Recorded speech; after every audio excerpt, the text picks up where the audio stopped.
Hey everyone, in today's App of the Day video, I want to show you how to use Zoom on the mobile device. Now, Zoom also has a desktop version for Mac and PC.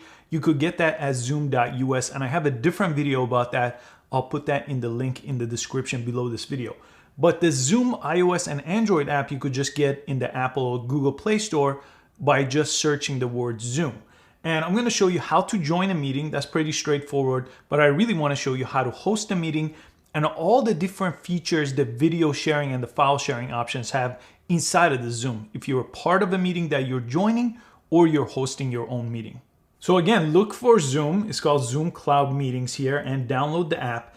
And on the homepage of the app, you could go ahead and join a meeting. That's just by pressing join, and you need a meeting ID. Now, the organizer of the meeting should have emailed you or send you that already. So you need to go ahead and type that in under meeting ID or from a personal link name. You need those two. And then you need to rename your name here. If it's set up like mine is, you could just change it to your name here and then press return.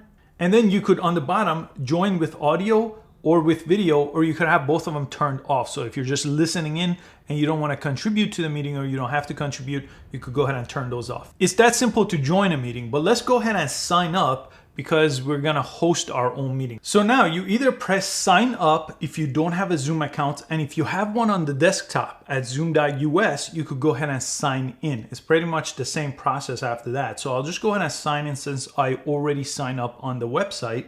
And I'm gonna give it some access here to my phone's calendar and to send me notifications. And now this is the home page of the app. So let me show you the most useful options here. On top, you could set up a new meeting. You could join an existing meeting, the same thing we had on the home page of the app. You could schedule a meeting or share your screen.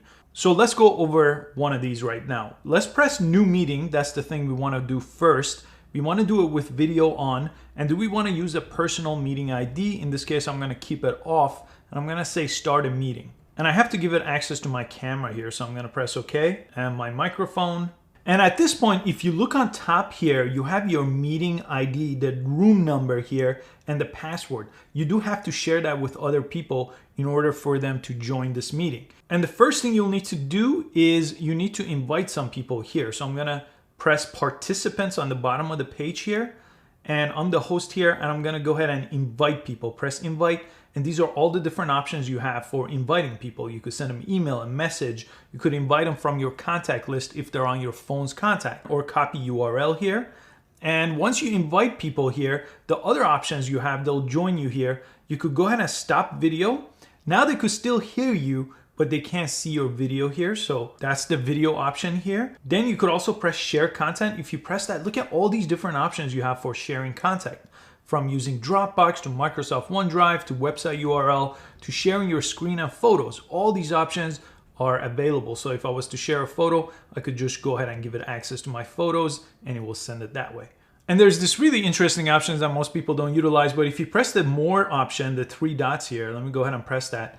There is a virtual background option. So as you can see, I could have a virtual background here, and I could also add my photos here. If I was demonstrating something that was related to that, I could go ahead and do that. Let me remove this and let me close this page. And let me go ahead and end this call to show you some of the other options. This is basically everything you need to know here. But what's important is that meeting ID you have on top and the password that you'll have to share with other participants via messages or email for them to join you here. And again, on top, you have the join option. That's the one I'll press. Again, that's the meeting ID I just showed you where to get. So the organizer of the meeting has to send you that and the password. Put your name down here. We'll already looked at this page. You could schedule a meeting. If you press that, it's going to get access to your calendar here. Again, I'm on my iCalendar here. My personal meeting ID is here, but I'll go ahead and schedule one just using this. This is pretty straightforward here on what you have to do, and just press done on top when you're ready. Screen share option. If you press that, it's going to connect it to your screen here. And then again, you want to share your key or meeting ID from a Zoom room that's already in existence. So you can't do this yet if you haven't set up one or someone didn't invite you to one. So you'll do that in the new meeting options where we looked at sharing your screen. You could add contacts here right in the center. So if you're gonna use this repeatedly, it's great to go ahead and add contacts from your list here. On the bottom, you have meetings. This will show you your personal meeting ID. If someone asks for that, you could send invitations to your personal meeting room here.